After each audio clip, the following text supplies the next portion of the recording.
On March 17 of this year, Nintendo made two major announcements, the first being a partnership with a company called DeNA, and to make sure that everyone knows that Nintendo is not giving up on the console business, Nintendo was forced to announce the Nintendo NX.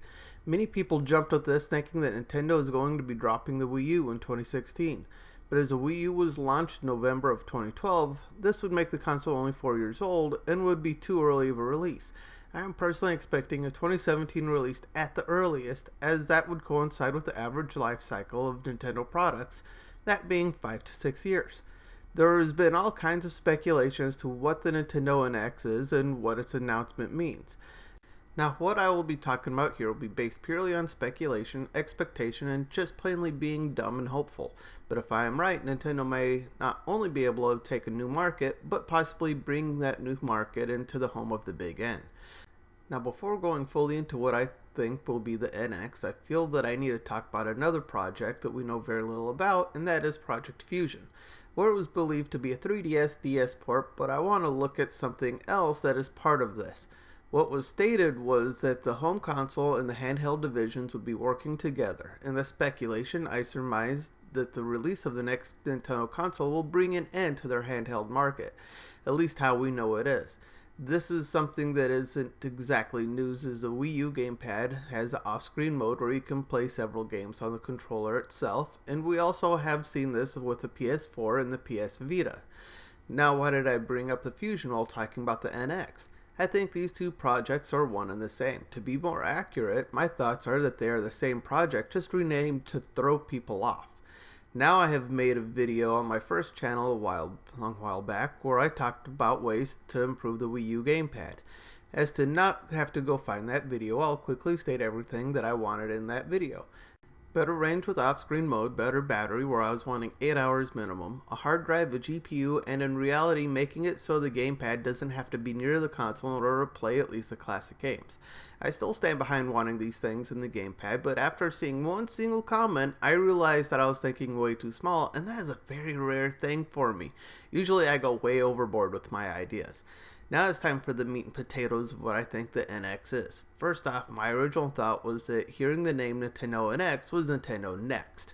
With this new partnership with DeNA, where Nintendo owns roughly 10% of DeNA and DeNA roughly owns 10% of Nintendo, this brings in several ideas. NX in my mind will still be the death throes of a 3DS or the conventional handheld market, but in ways that honestly I wasn't thinking about. NX will be in many ways be like the Wii U, being that the gamepad will be a part of the console and will be in the box, but now thoughts are that Nintendo wants to fully capitalize on the mobile market.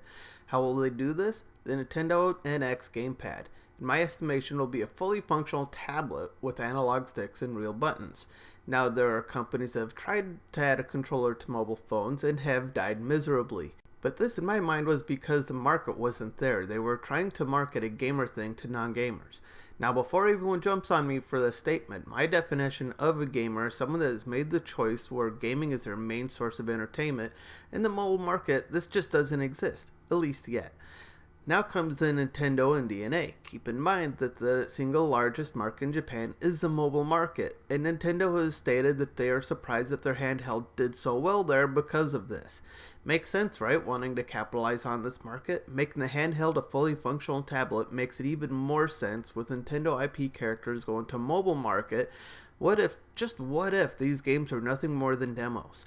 Nintendo is one of the few companies out there that still has this practice in making it so that their tablet can run Google Play on a system where someone can purchase the full game does make a lot of sense. But however, I do not think this is where it will end, making it so that every NX console will have the tablet in the box, but selling the tablet itself as a standalone product will bring in the most casual of players. Now let's be honest here. We all know that all Nintendo has to do is make their handheld a success is release a Pokemon game alongside and they will hit over 40 million sales. If they sweeten the deal by making it so if the game is connected to a home console, then for free, the home console will get a Pokemon Stadium game for free, and that will translate to home console sales. Next would be unlocking how many NX tablets can be connected to the NX console, where all the games that are owned on the console will be shared to all the tablets connected to it.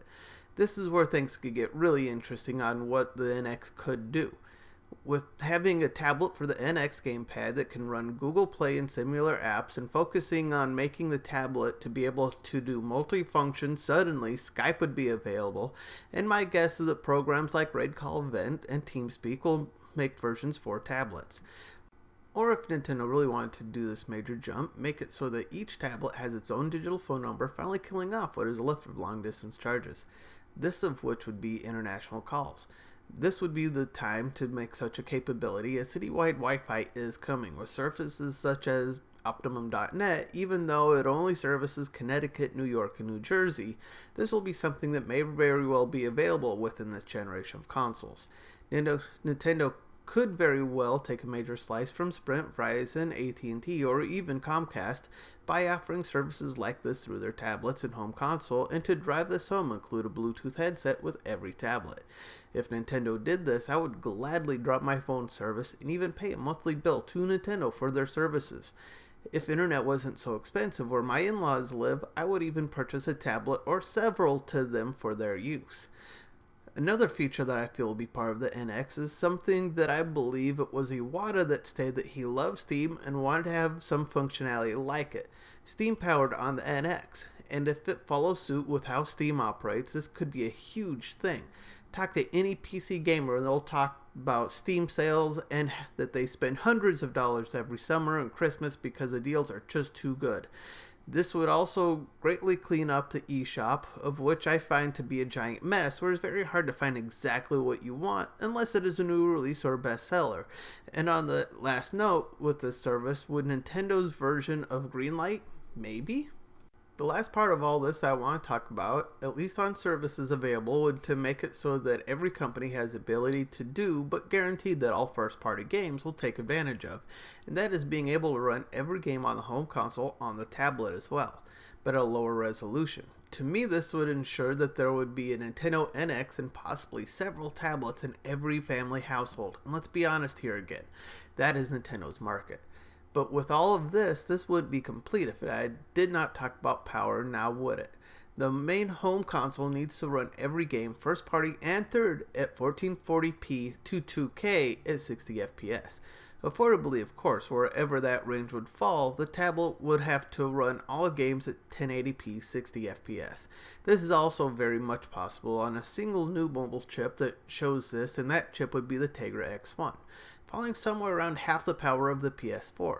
So running 2 would make the tablet portion just a little weaker than the PS4, arguably. This is also the reason that PC gamers talk about how underpowered the PS4 and Xbox One are, putting down how easily it is to have more power than that of what is now current gen consoles. At least those of us whom really didn't take the latest pill. But to put things in perspective, my gaming PC is nearly 6 years of age, recently upgraded my GPU to a much newer card than what I had, but still an older card, and my PC still outperforms current gen.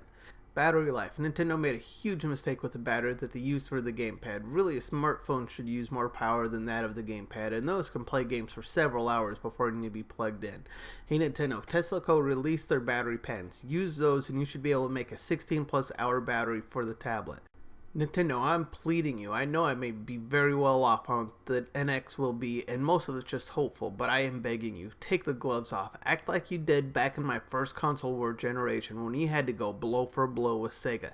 Dip your nuts in chocolate and vanilla and go to town with your competition, showing them why you were once the king of the consoles and that you can take back your crown at any time. If you do all this, then the only thing left to fix up will be your partnership program. But one thing at a time.